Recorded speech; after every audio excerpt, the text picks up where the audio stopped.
Okay, so we're going to start with a review of molar mass, and I want you to use your naming skills that you have to give me the chemical formula here, and then to find the molar mass of this molecule. Okay, so formula first. Is this an ionic or a covalent compound or an acid? It's an ionic. Okay, so let's find the formula for calcium nitrate.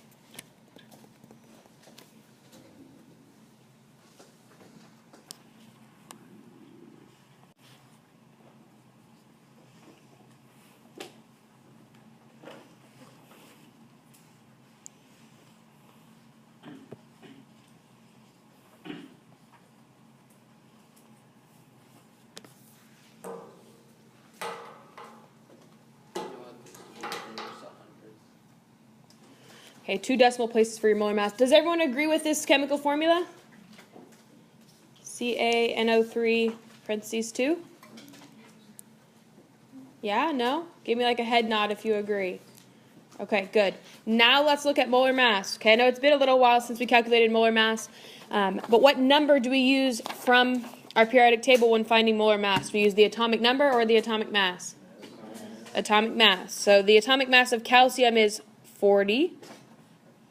Okay, or 40.08 if we're going to go to 2 decimal places. How many nitrogen molecules or how many nitrogen atoms do we have? We have 2 nitrogen atoms, which nitrogen's molar mass is 14.00. And we have how many oxygen atoms? 6. These 2 numbers need to be multiplied together. We have 6 oxygen atoms, which has 15.99.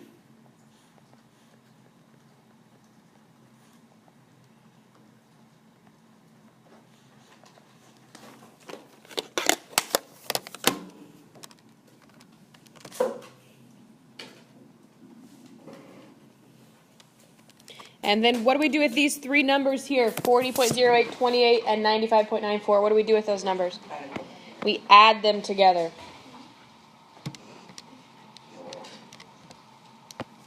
So for calcium nitrate, I get a molar mass of 164.02.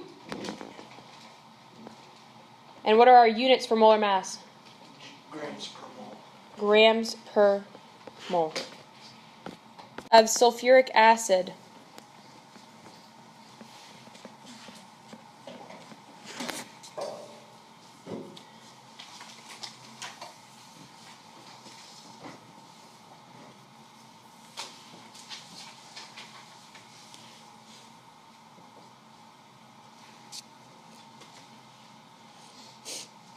Sulfuric acid means it needs to come from what polyatomic ion? Sulfate. It needs to come from sulfate. We know sulfate is SO4 minus 2. So how many hydrogen atoms or how many protons do we need to attach to sulfate to balance that out? 2. So we need H2, SO4. Oh, there's no 2 on the end of the SO4. Why do you have to have the hydrogen there? Since it's an acid, we have to have protons to donate. So since it's an acid, we have to have hydrogen in front. And we have to have 2 hydrogen atoms, 2 positive charges to balance out 2 negative charges from sulfate. Yeah, you can get rid of the negative 2. That's just to show what its charge was. Okay, so really what I was doing here is if we had sulfate was SO4 minus 2. We need to combine it with a hydrogen, which is plus 1. So really all I did was cross our charges down here and make H2SO4. Okay, if that system works better for you, you can do it like that as well. Okay, and if there's a 1 outside of a polyatomic ion, what do? We drop the parentheses. We don't need to put that subscript. Does someone have a molar mass they want to volunteer? Yep. 98.06 grams per mole. Do we agree with molar mass? 2 hydrogen atoms. How many sulfur atoms do we have?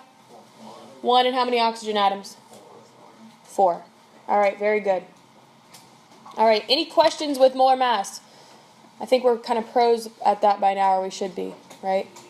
Okay, now we're going to take a step further and review our conversions between moles and grams, between grams and moles and molecules, all that kind of stuff. We're going to review those conversions, okay? So, 0.4 moles of lithium nitrate, and I want to find out how many grams. How many grams are in 0.4 moles of lithium nitrate?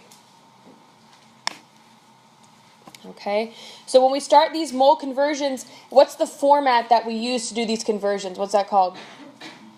Yeah, a T-chart, right? We start using our T-charts to do these conversions. And the first step in my T-chart is to write what? Write what you know. Okay, so I know I have 0.4 moles of lithium nitrate. And then I draw my T.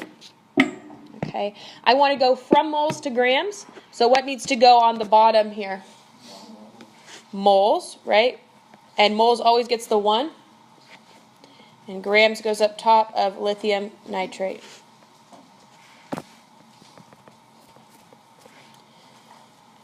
So what goes in this blank right here?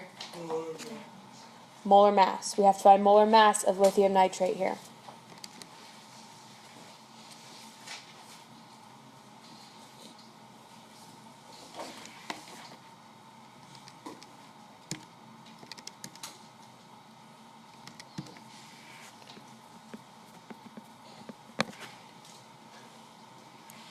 I had somewhere around 68.94 for my molar mass. Okay, give or take a decimal place. So now I'm done with moles because they are opposite of each other. They cancel. I'm left with grams of lithium nitrate. Is that what I want? Yep. So what's my rule in my T-chart for the math part? 0.4 times. Multiply the whole top, divide by the whole bottom. So I'm going to take that times 0.4. And I get a value of 27.58 grams of lithium nitrate. All right, so from grams to moles, if I have 486 grams of calcium phosphate, and I want to know how many moles that is.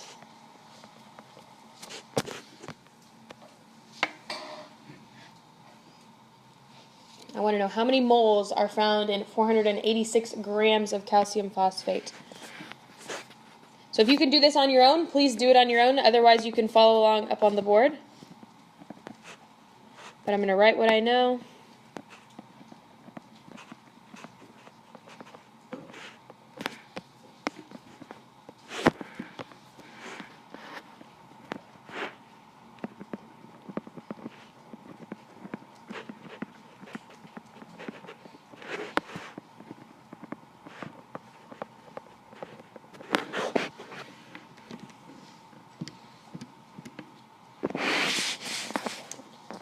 Molar mass goes right here in this blank.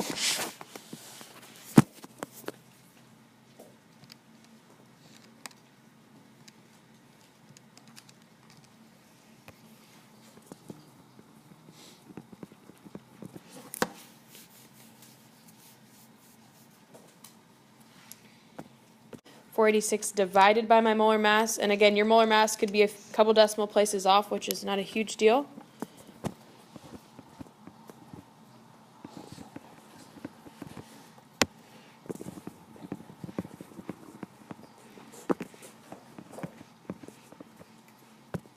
The first time we found percent composition, we were assuming that we had 1 mole of our substance. We were assuming that if we wanted to find the number of grams in a substance, we based it on 1 mole.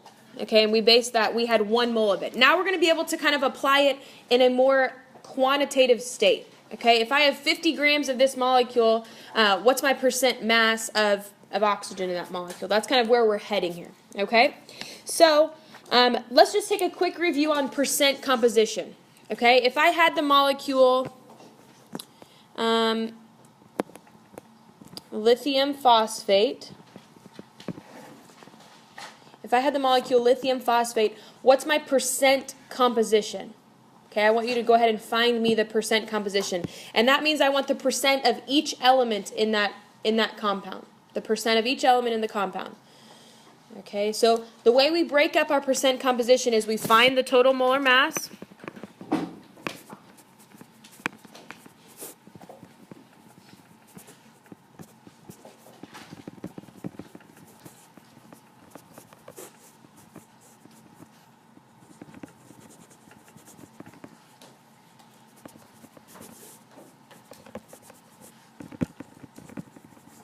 And then we divide each element by the total. And that's kind of our path for finding percent composition. We've done this before.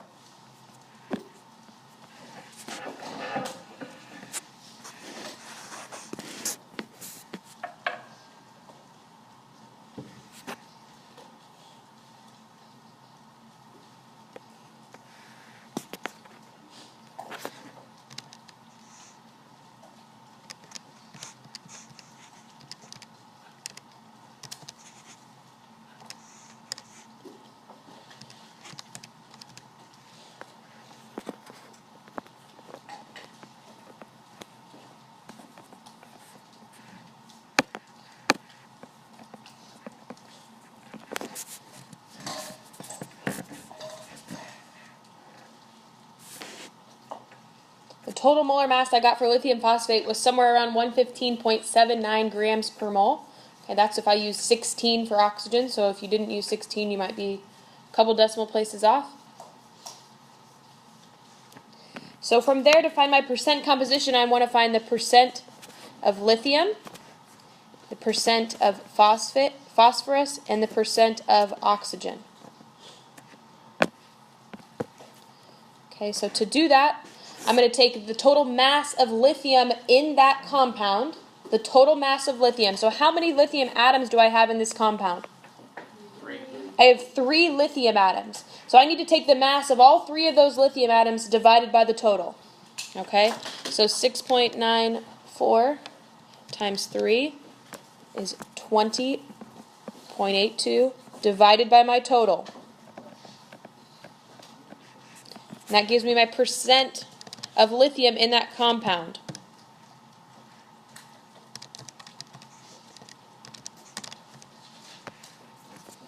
Which I get about 18% or 17.9%.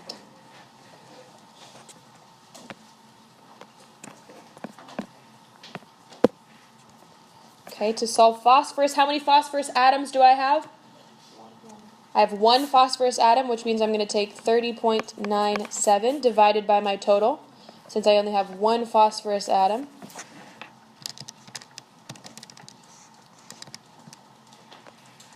And I get about 26.7%. Remember, it comes out as a decimal place. We multiply it by 100 to give us our percentage.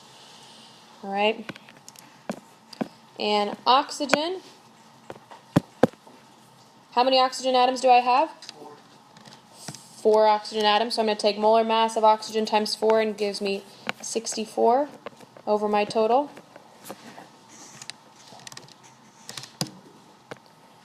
And I get about 55.3%.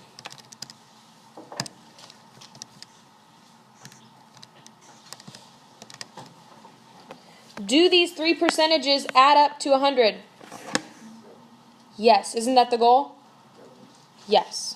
Okay, we want those percentages to add up to 100. So we have to make sure that we account for the entire mass of an element within that compound. So we don't divide lithium, we don't take 6.94 divided by our total. We take the total mass of lithium atoms in that compound. Okay, so we have to account for that subscript if we have one. In our ibuprofen molecule, this is one single molecule that contains a lot of different atoms, right? It has carbon atoms, hydrogen atoms, and oxygen atoms.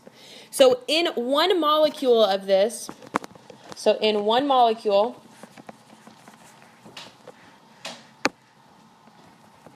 how many carbon atoms do we have? In one molecule of this substance, how many carbon atoms do we have? 13 carbon atoms. Okay, how many hydrogen atoms do we have? 18 hydrogen atoms. And how many oxygen atoms? 2 oxygen atoms. Okay, if we looked at this on a bigger scale, if we said in 1 mole of this substance, how many moles of carbon atoms would we have? Not quite. We have 6.02 times 10 to the 23rd molecules of this whole. But if I have 1 mole of this compound, how many moles of individual carbon atoms would I have? Still 13, right? I'm just magnifying it to a bigger scale. Okay, so 1 mole of this molecule would contain 13 moles of individual carbon atoms. Just like we deciphered, if we had 1 molecule of that, it would contain 13 atoms. Okay, 13 carbon atoms.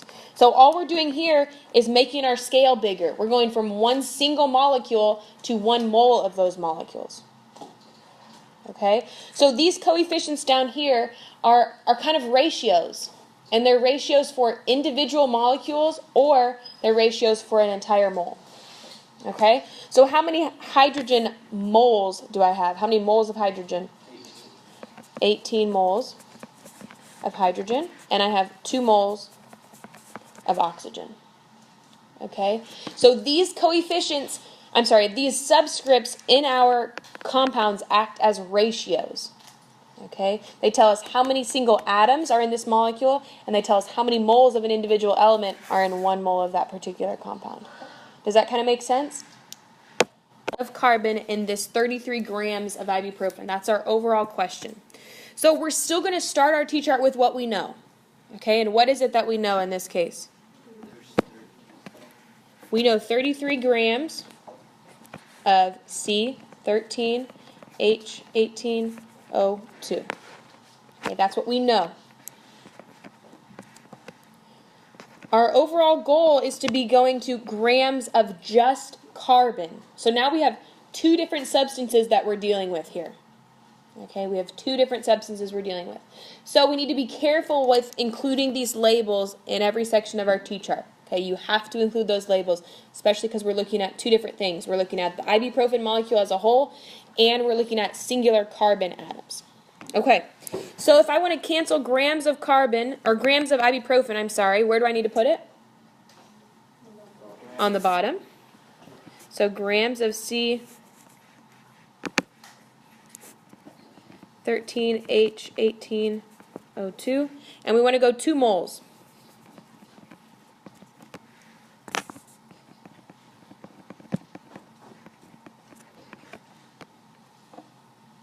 Okay, in this case, mole gets the 1 because it's still between moles and grams.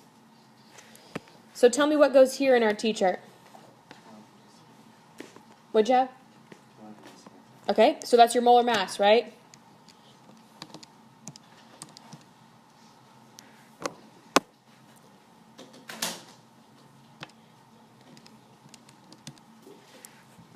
Yeah, I had 206 also.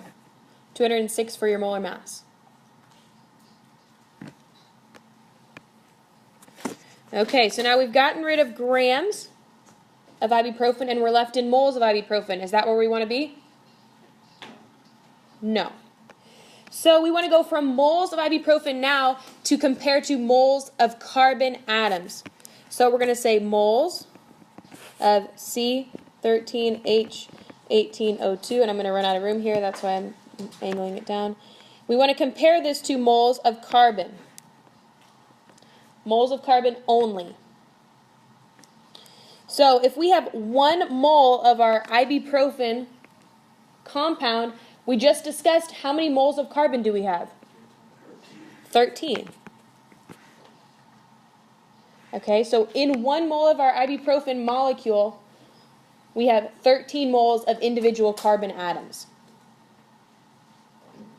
Okay, from there we can go to moles of carbon to grams of carbon, because that's our overall goal here, is to get grams. What's the mass of carbon? And we know the molar mass of carbon is 12.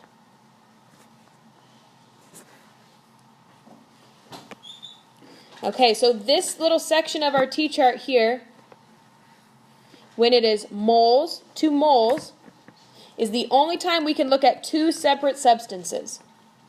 Okay, see how we have two different labels here? Carbon and ibuprofen. That step has to be mole to mole comparisons. We can't ever go directly from moles of ibuprofen to grams of carbon. That doesn't work. Okay, we have to go mole to mole. So now we multiply across the whole top, divide by the whole bottom.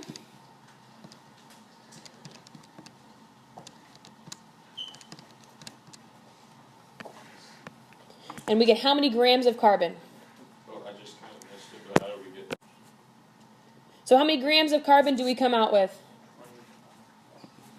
Yeah, 25 grams of carbon.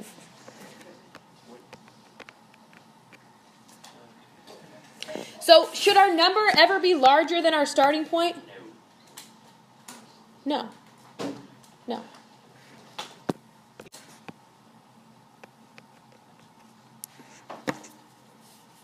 So we're going to start here with what we know, which is 46 grams of sodium nitrate.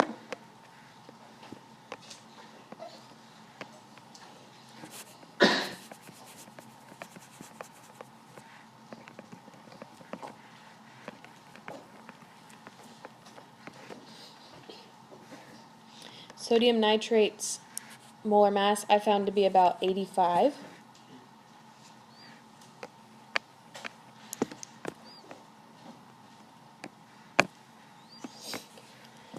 Okay, from moles of sodium nitrate, we want to compare it to moles of just what? Moles of only nitrogen. Okay, so if we have 1 mole of our compound, how many moles of nitrogen atoms are in that?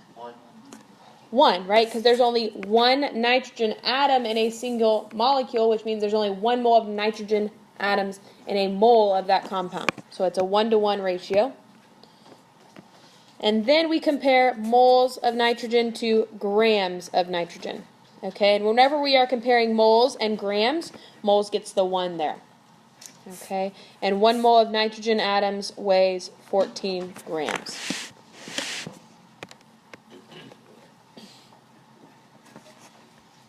This is a lot easier than the first time.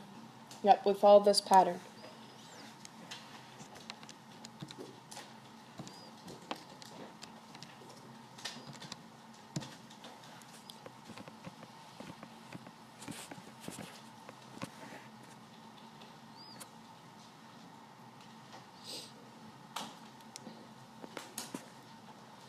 Do we agree with the 7.57 grams? How do you get 14 grams of In 1 mole of nitrogen, there's 14 grams. That comes straight from the periodic table. So that's its molar mass that goes here. Whenever we're comparing between moles and grams, you get molar mass there. And the moles gets the 1. Okay. So now I'm going to show you just, do we all agree with the 7.57? Yeah. Are we all on the same page so far? Okay, I'm going to show you just a little bit different way to try this now, more dealing with our percent composition focus here, okay? So, if I take the percent composition of this molecule, if I want to find the percent of nitrogen in that molecule, how do I go about doing that?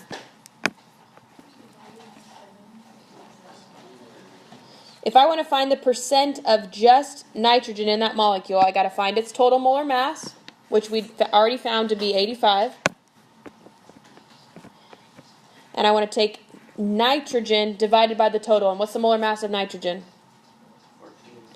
14 grams. So I'm taking the molar mass of nitrogen divided by the total. And that gives me percent, right? We just talked about percent composition.